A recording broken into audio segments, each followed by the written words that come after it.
How to make a GC on TikTok.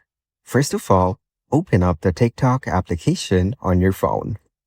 You will then be taken to the TikTok homepage.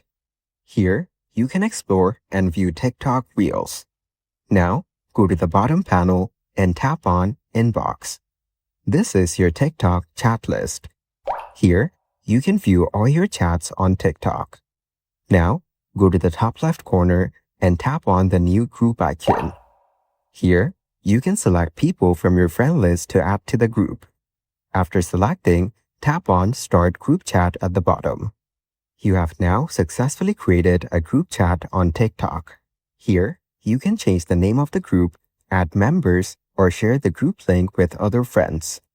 Following these steps, you can easily make a GC on TikTok. Thank you for watching. Please leave a like if this tutorial helped you, or leave a comment below if you have any questions related to the video.